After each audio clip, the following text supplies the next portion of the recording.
Eni, always a pleasure to talk to you. Very good afternoon. Just how exciting is this deal for the women's game? Oh, it's a huge step. It's a huge step for the women's game. Congratulations to Sky. Congratulations to the WSL. Congratulations to the FA. I think it's a landmark deal that will just improve the visibility of the women's game even further. Once upon a time, women's football was shown once a year, and now Sky are announcing minimum of 35 games. In the season, the FA Championship as well. I think minimum of 18 games. For the first time, I think now this is a multi-million-pound deal that's clubs have getting some revenue distribution. For me as a sporting director, that's great news, because it means that an economy is being created to help with operating costs and contracts and all those things. So it is a massive deal, and a huge step forward for women's football in this country.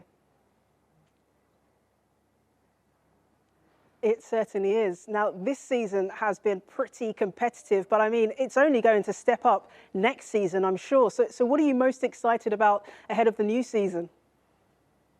Well, we've got to get through this one first. Jess, it's certainly competitive. For us at Aston Villa, it's clear, we are in a battle to stay in the league. There's certainly 4 teams, probably 5 that are in it, that it might go down to the wire last game of the season. So we are in the thick of it. So it is competitive. Every single game is important. Every single training session is important.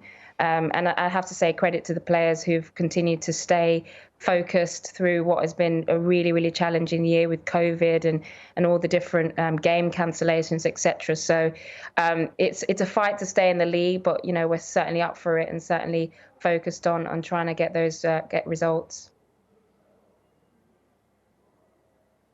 Yeah, certainly close at the top and at the bottom of the WSL this season.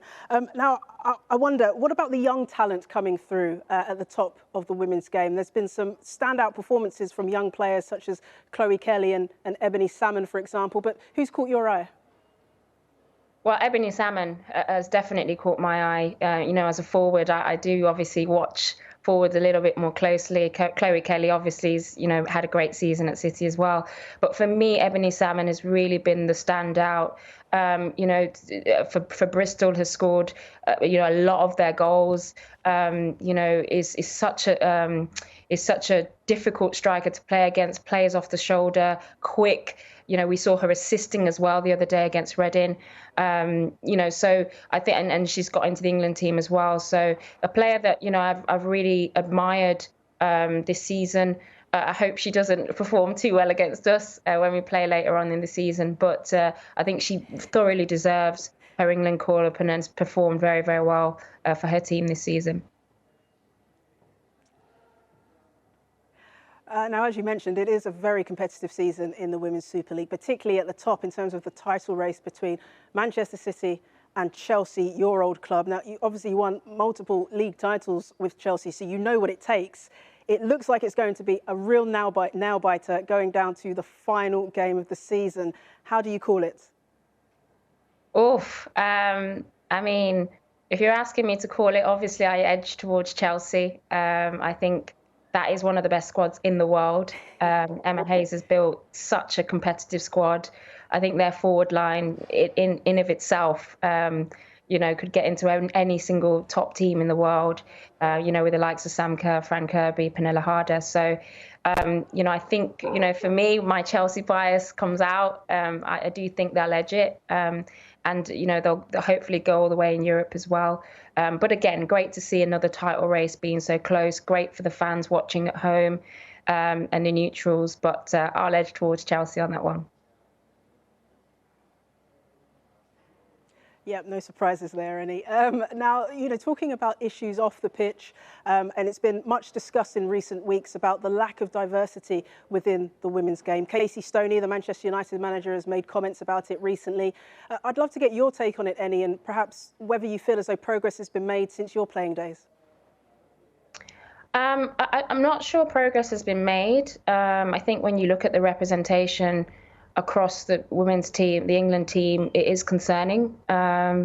I'm not one to say that anybody should be picked just because of their race, but I certainly think that, in a country like England, you have to ask the question of why there isn't as much representation as certainly there was before, under managers like Hope Powell. I think that there's a variety of reasons for that. Maybe there's a disconnect between, academies now and where the game is professionalizing. There's a little bit of a disconnect between inner city talent and academies that are training sort of in the suburbs of cities. But also, I think at the top level, there has to be an appreciation of, making sure that every player is given the best opportunity to be judged on their performance. Somebody like Emily Salmon, for example, absolutely deserves to get into the team based on her goals and based on her performance, not anything else. And I think that, we need to make sure that we are assessing everybody objectively, and whichever background they come from, with whichever experience they've had. Of course.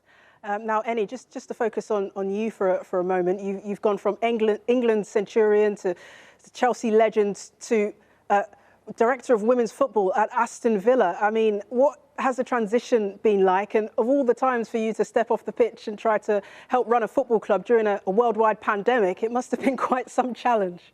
Well, when I did my master's to learn how to become a sporting director, Jess, they didn't have a coronavirus module.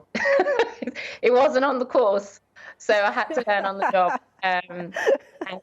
Wow, it's definitely been challenging. It's been, at times overwhelming. There's been a lot of adaptation, a lot of learning.